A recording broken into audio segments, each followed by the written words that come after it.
इस आपका speaker of है, आवाज नहीं आ रही। Thank you. मैं ये बता रही थी कि जो हमारी दूसरी इंस्ट्रक्टर हैं हबीबा इरफान, वो आज के लिए अवेलेबल नहीं है, तो उनका थोड़ा सा इंट्रोडक्शन मैं आपको बता देती हूँ। She is working in Bahrain. She is working as a behavior therapist as well as a speech therapist. She is a qualified CBT, RBT, APAT, and she is also the candidate of ABA, IBA, International Behavior Analyst. Okay, हम neuro developmental disorders से start करते हैं। सबसे पहले आप मुझे बताएं कि न्यूरो डेवलपमेंटल डिसऑर्डर्स क्या होते हैं, इसमें आपकी क्या अंडरस्टैंडिंग है?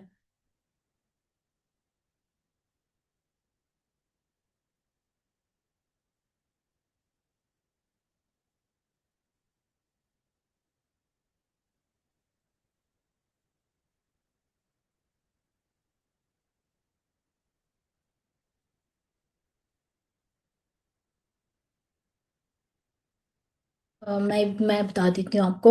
न्यूरो डेवलपमेंटल डिसऑर्डर्स, जैसे कि नेम में भी है न्यूरो एंड डेवलपमेंटल, इसमें न्यूरॉन्स, ब्रेन और सेंट्रल नर्वस सिस्टम, ब्रेन और जो हमारा होता है ये सेंट्रल नर्वस सिस्टम, इसके ग्रोथ और डेवलपमेंट में इश्यूज आते हैं, इम्पेयरमेंट्स होती हैं। जिसमें हमारा ब्रेन इफेक्ट होता है, सेंट्रल नर्वस सिस्टम में हमारा जो है वो एरिया इफेक्ट होता है। न्यूरो डेवलपमेंटल डिसऑर्डर्स जितने भी हैं ये हमारी लर्निंग एबिलिटी, इमोशंस, हमारी डिसीजन मेकिंग, मेमोरी और इन सबको इफेक्ट करती है। और ये टिपिक नॉर्मली डेवलप हो जाता है 4 to 6 ईयर्स की एज में, जब बच्चा लाइक प्यूबर्टी से पहले, 18 ईयर्स से पहले पहले इनका डायग्नोसिस हो जाता है। वो हर डिसऑर्डर का डिफरेंट है, ऑटिज्म का डिफरेंट है, ADHD का डिफरेंट है, इंटेलेक्चुअल डिसेबिलिटी का डिफरेंट है, लेकिन ऑलमोस्ट सब इसी ब्रैकेट पे आते हैं 4 to 6 ईयर्स की एज में, जब तक बच्चा हाई स्कूल नहीं जाता। इसके बाद इटियोलॉजी और causes of neuro developmental disorders, उसमें जेनेटिक फैक्टर्स आते हैं, डेप्रिवेशन है, मेटाबॉलिक डिसऑर्डर्स है, फिजिकल ट्रॉमास, न्यूट्रिशन या इन्फेक्शियस डिजीजेस भी हों तो भी न्यूरो डेवलपमेंटल डिसऑर्डर्स हो सकता है। जैसे कि इटियोलॉजी में सबसे पहला कॉमन यही है कि फिक्स तो हमें नहीं पता कि न्यूरो डेवलपमेंटल्स क्यों होते हैं, लेकिन जितना अभी तक रिसर्च में आया है वो यही है कि जेनेटिक्स में होता है, कि किसी पेरेंट्स में से मदर या फादर को होगा, या किसी फर्स्ट डिग्री रिलेटिव को हो सकता है। अगर फिर फर्स्ट डिग्री रिलेटिव जैसे कि जो फर्स्ट कजन्स होते हैं उनको अगर न्यूरो डेवलपमेंटल डिसऑर्डर है, सिबलिंग्स को है, बहन भाइयों में से किसी एक को है, या फिर इवन पेरेंट्स में से किसी एक को है, तो भी चांसेस होते हैं कि न्यूरो डेवलपमेंटल डिसऑर्डर्स हो सकते हैं। इसके बाद न्यूरो डेवलपमेंटल डिसऑर्डर्स की जो अप्रोचेस है उसमें biological perspective, psychodynamic perspective and cognitive perspective है। बायोलॉजिकल पर्सपेक्टिव वही जेनेटिक्स वाला है कि इसमें ब्रेन की डेवलपमेंट इफेक्ट होती है, ग्रोथ और डेवलपमेंट इफेक्ट हो रही होती है। कॉग्निटिव सिम्टम्स आते हैं, जैसे कि डिसीजन मेकिंग, हमारी जो होती है डिसीजन मेकिंग पावर्स और हमारी जो thinking ability, problem solving abilities होती हैं वो इफेक्ट होती हैं। और इसमें इसका जो इफेक्ट ये ऐसा होता है कि न्यूरल पाथवे बनता है हमारे ब्रेन में, जिसकी वजह से जैसे साइनेप्सिस और जो न्यूरॉन्स और एक्सॉन्स की का कनेक्शन होता है उसके पाथवे में कुछ इम्पेयरमेंट्स आ जाती हैं, जिसकी वजह से न्यूरो डेवलपमेंटल डिसऑर्डर्स हो सकता है। नेक्स्ट है साइकोडायनेमिक पर्सपेक्टिव। इसमें ये है कि बिहेवियरल इश्यूज आते हैं, जैसे कि ऑटिज्म के अंदर बिहेवियरल इश्यूज ज़्यादा होते हैं। बिहेवियरल इश्यूज ऐसे हैं कि उनका सिटिंग स्पैन नहीं ठीक होगा, उनका आई कांटेक्ट नहीं होगा, उनका इसके अलावा इनकी कम्युनिकेशन इश्यूज होते हैं, हिटिंग करते हैं, सेल्फ हिटिंग करते हैं, या फिर अपने आस पास लोगों को मारते हैं, शाउटिंग, स्क्रीमिंग, वोकलाइजेशन करते हैं, स्टिमिंग करते हैं, ये सब बिहेवियरल इश्यूज हैं। इसके बाद नेक्स्ट है कॉग्निटिव पर्सपेक्टिव। उसमें जैसे मैंने आपको अभी बताया कि जब हमारी ब्रेन और सेंट्रल नर्वस सिस्टम इफेक्ट हो रहा होगा, तो हमारी जो कॉग्निटिव एबिलिटीज हैं, जैसे decision making, normal decision making भी हो सकती है, जैसे कि हमने आज के दिन में क्या खाना है, आज के दिन में हमने क्या पहनना है, या फिर हमने अब किससे मिलना है, इस तरह के डिसीजन मेकिंग, प्रॉब्लम सॉल्विंग, ये सब इफेक्ट होती है। कॉग्निटिव पर्सपेक्टिव जो है, या कॉग्निटिव एबिलिटीज फंक्शनिंग इफेक्ट जो अभी चेक की जा सकती है इम्पेयरमेंट्स, वो उसमें कुछ स्कैन्स होते हैं, जैसे कि एमआरआई होता है, सीटी स्कैन, और fMRI. FMRI means functional magnetic resonance. इसमें ये स्कैन्स होते हैं, और स्कैन्स के थ्रू पता चलता है कि कौन सा डिसऑर्डर है, ऑटिज्म है, एडीएचडी है, या फिर कोई और डिसऑर्डर है। इसके बाद थेरेप्यूटिक प्रोसेस में थेरेपीज हैं। थेरेपीज ऑलमोस्ट सभी डिसऑर्डर्स का जितना भी आप पढ़ेंगे सबका सेम है। स्पीच एंड लैंग्वेज थेरेपी होती है जो कि स्पीच थेरेपिस्ट करते हैं। ऑक्यूपेशनल थेरेपी होती है जो कि ऑक्यूपेशनल थेरेपिस्ट करते हैं, जिसमें motor functioning, fine motor skills और ग्रॉस मोटर स्किल्स को डील करते हैं। स्पीच लैंग्वेज थेरेपी में स्पीच में पे काम होता है, जैसे सबसे पहले वोकलाइज उनकी साउंड्स पे वर्क करते हैं, फिर साउंड्स जब आ जाते हैं तो उनकी लैंग्वेज एबिलिटी में वर्ड फॉर्मेशन पे, फिर वर्ड से सेंटेंस फॉर्मेशन पे वर्किंग होती है। फिजिकल थेरेपी में भी ऑक्यूपेशनल थेरेपिस्ट या फिजिकल थेरेपिस्ट होते हैं जो कि उनकी स्ट्रेचिंग करते हैं या फिर उनको फिजिकल एक्टिविटी करवाते हैं। इसके बाद बिहेवियरल इंटरवेंशन होती है, जिसमें बिहेवियर थेरेपिस्ट इन्वॉल्व होते हैं। उसमें एबीए, अप्लाइड बिहेवियर एनालिसिस करते हैं। और इसके अलावा भी एबीए की काफ़ी ज़्यादा टाइप्स हैं। नेचुरलिस्टिक टीचिंग है वो जो यूज़ करते हैं, प्ले थेरेपी, आर्ट थेरेपी, ये सब बिहेवियर थेरेपिस्ट करते हैं। साथ में फैमिली काउंसलिंग होती है, फैमिली को भी हमने उनकी भी काउंसलिंग करनी होती है, उनको भी गाइड करना होता है, क्योंकि थेरेपी का पता है आपको 1 घंटे का सेशन होता है, बाकी तो बच्चा पेरेंट्स के पास होता है। तो हमने पेरेंट्स को भी बताना होता है कि वो अपने बच्चे को किस तरह डील करेंगे। ओके, नेक्स्ट है न्यूरो डेवलपमेंटल डिसऑर्डर्स में जो कैटेगरीज हैं। Autism spectrum disorder, intellectual disability, attention deficit hyper activity disorder ADHD, specific learning disorder, motor disorders and intellectual disabilities. के बाद हम इंटेलेक्चुअल डिसेबिलिटी से स्टार्ट करते हैं। इंटेलेक्चुअल डिसेबिलिटी को मेंटल रिटार्डेशन भी कहते हैं। मतलब पहले कहते थे डीएसएम 5, डीएसएम 4 तक, फिर डीएसएम 5 जब आई तो उसमें इंटेलेक्चुअल डिसेबिलिटी आ गया। इसमें ये होता है कि इंडिविजुअल की इंटेलेक्चुअल एबिलिटीज, यानी माइंड, जितनी भी डिसीजन मेकिंग एबिलिटीज है, प्रॉब्लम सॉल्विंग एबिलिटीज है, या फिर अपनी डेली लिविंग स्किल्स जो उसके डेली लाइफ में यूज़ करनी होती है, उसमें इम्पेयरमेंट होती है। क्योंकि इनका जो आईक्यू लेवल होता है वो कम होता है, बिलो एवरेज होता है, जिसकी वजह से अपनी उनकी मेंटल एबिलिटी इफेक्ट होती है, इंटेलेक्चुअल फंक्शनिंग इफेक्ट होती है, डेली लाइफ में इनको काम करने के लिए इनको असिस्टेंस चाहिए होती है, वो भी ग्रेड वाइज वेरी करता है। जैसे they are unable to learn new skills, उनको न्यू स्किल्स लर्न करने में थोड़ा प्रॉब्लम होता है, लाइक स्लो करते हैं, कर लेते हैं लेकिन बहुत स्लो करते हैं। इसकी वेरिएशन होती है माइल्ड टू प्रोफाउंड, इसका रेंज है माइल्ड, मॉडरेट, सिवियर और फिर प्रोफाउंड। इंटेलेक्चुअल डिसेबिलिटी में दो चीज़ें इफेक्ट होती हैं, intellectual functioning and adaptive behaviours. Intellectual functioning में आईक्यू भी कहते हैं, इसमें आईक्यू लेवल बहुत कम होता है इंडिविजुअल का। इसमें इंडिविजुअल की learning ability, decision making ability, problem solving ability, जितनी भी कॉग्निटिव एबिलिटीज़ हैं, जिसमें थिंकिंग पैटर्न या ब्रेन की यूज़ होता है, वो सारा इफेक्ट हुआ होता है। अडेप्टिव बिहेवियर्स में जैसे कि डेली लाइफ स्किल्स होती हैं वो इफेक्ट होती हैं। एवरीडे, डे टू डे जो उनके मतलब टास्क्स हैं वो नहीं वो कंप्लीट कर सकते विदाउट असिस्टेंस। अपना खुद का ख्याल रखना, जैसे कि ग्रूमिंग, ग्रूमिंग आ जाती है इसमें, ईटिंग आती है, ड्रेसिंग आती है, और कम्युनिकेशन करना, ये सबसे मेजर रीज़न है कि इंटेलेक्चुअल डिसेबिलिटी या कोई भी न्यूरो डेवलपमेंटल डिसऑर्डर्स के वाले जो इंडिविजुअल्स हैं वो कम्युनिकेट नहीं कर सकते अपनी नीड्स को। Excuse me.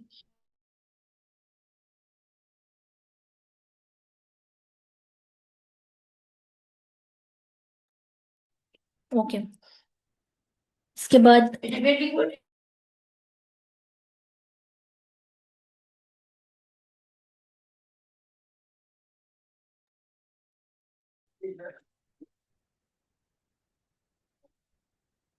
इसके बाद मैंने आपको जैसे बताया कि आईक्यू लेवल इफेक्ट होता है। एवरेज आईक्यू एवरेज इंडिविजुअल का 100 होता है या 85 to 115 होता है, लेकिन जो इंटेलेक्चुअल डिसेबिलिटी वाले इंडिविजुअल्स होते हैं उनका आईक्यू लेवल बिलो 70 या 70 to 75 होता है, यूजुअली बिलो 70 होता है।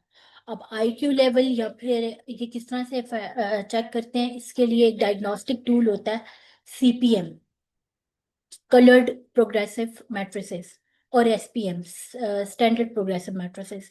ये दोनों आगे जाके हम पढ़ेंगे, तो ये दोनों लगाते हैं इंटेलेक्चुअल डिसेबिलिटी पे, जिससे इनका आईक्यू लेवल पता चलता है और इसमें ये पता चलता है कि इंटेलेक्चुअल डिसेबिलिटी है इंडिविजुअल में या नहीं। फिर जो डीएसएम का क्राइटेरिया है इंटेलेक्चुअल डिसेबिलिटी का, वो है इंटेलेक्चुअल डिसेबिलिटी में मैंने आपको पहले ही बताया, problem solving, reasoning, abstract learning, judgement, academic learning, ये सब इफेक्ट होता है। इंडिविजुअल्स जिनको इंटेलेक्चुअल डिसेबिलिटी होती है वो अपनी लाइफ इंडिपेंडेंटली नहीं गुजार सकते, उनको सोशल इंटरेक्शन के लिए इंडिविजुअल्स की ज़रूरत होती है। Excuse me.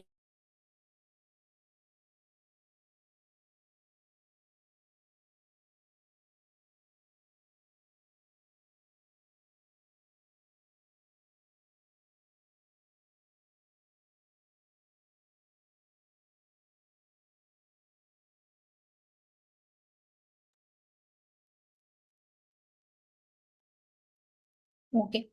इसमें इंटेलेक्चुअल डिसेबिलिटी वाले जो इंडिविजुअल्स होते हैं उनके एडेप्टिव डेफिसिट्स होते हैं, like they are unable to do their daily life activities, जिसमें कम्युनिकेशन है, इंडिपेंडेंट लर्निंग लिविंग है, जिसमें ग्रूमिंग का इशू होता है, इनको कम्युनिकेट नहीं कर सकते अपनी बात को, और होम स्कूल व इसमें इनको इश्यूज होते हैं, यहाँ पे प्रॉपर पार्टिसिपेट नहीं करते। इंटेलेक्चुअल डिसेबिलिटी का ऑनसेट जैसे सारे ही न्यूरो डेवलपमेंटल डिसऑर्डर्स का होता है कि बर्थ से लेकर या 2 ईयर से लेके प्यूबर्टी तक, या स्कूल गोइंग से पहले पहले, 5 ईयर से पहले पहले डायग्नोसिस मिलता है।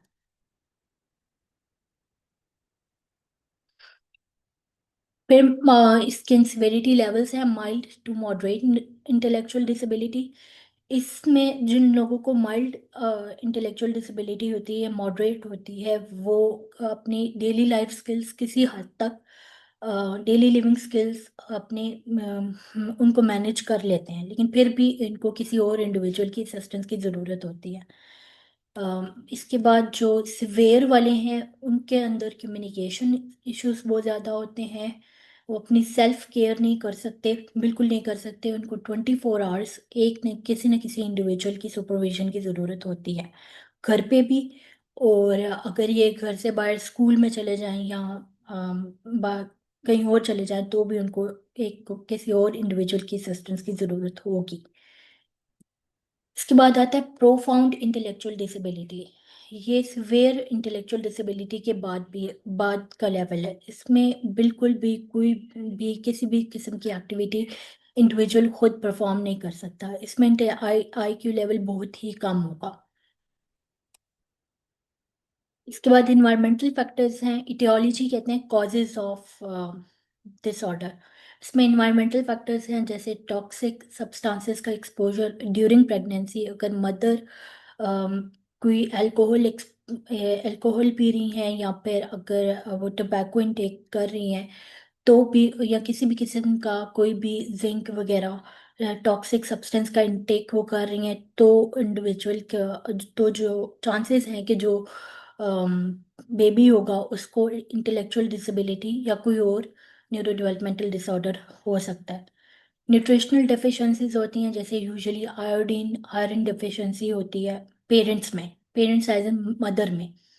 और एक और भी है कि अगर मदर को कंसीव के टाइम मदर की एज 40+ है तो भी न्यूरो डेवलपमेंटल डिसऑर्डर होने के चांसेस होते हैं।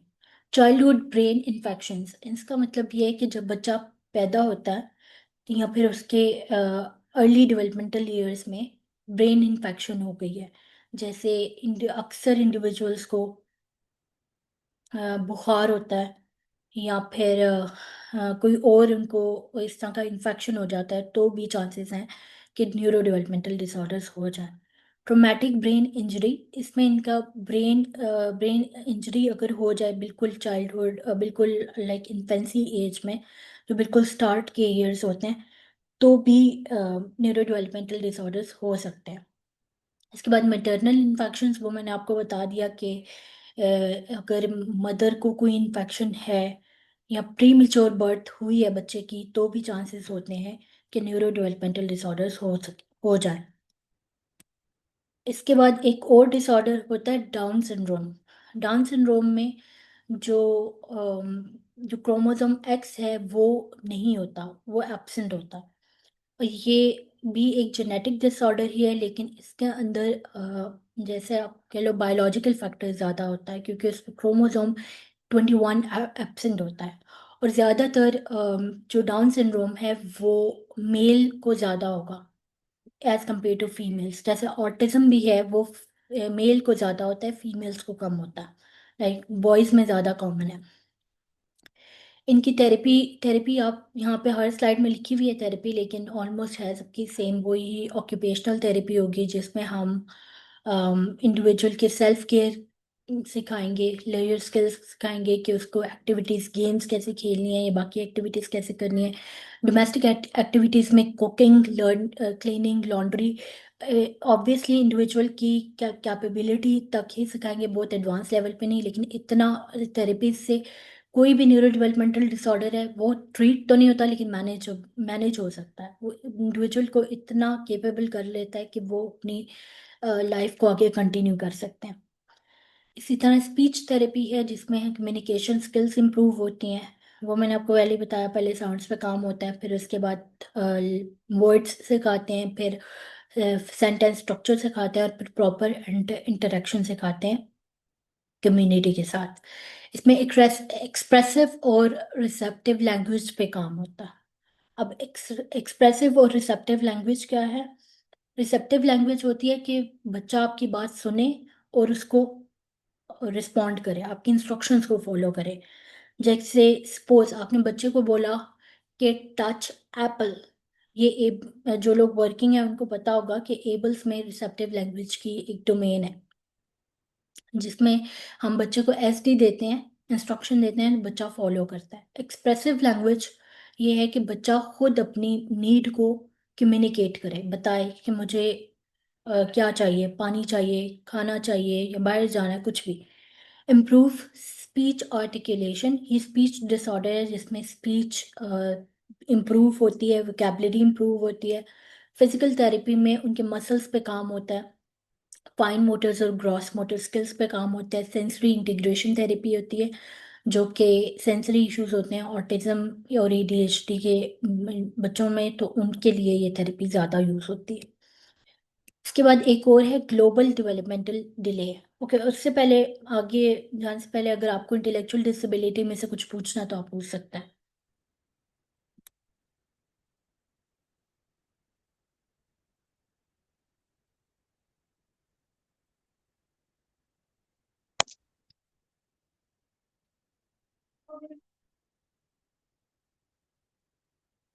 किसी ने इंटेलेक्चुअल डिसेबिलिटी में से कुछ पूछना है तो आप पूछ सकते हैं। नहीं मिस, क्लियर है। अस्सलाम वालेकुम मैम, एम आई वालेकुम ऑडिबल? यस। जी जी मैम, मैं रीना कंवल बात कर रही हूँ, और मैं बिहेवियर थेरेपिस्ट हूँ फ्रॉम कराची। रीना, मैम थोड़ा सा आपने ऊंचा जैसे बोलेंगी आपने आप? आईडीडी समझाया। जी मैम। मैम अब मेरी आवाज़ आ रही है?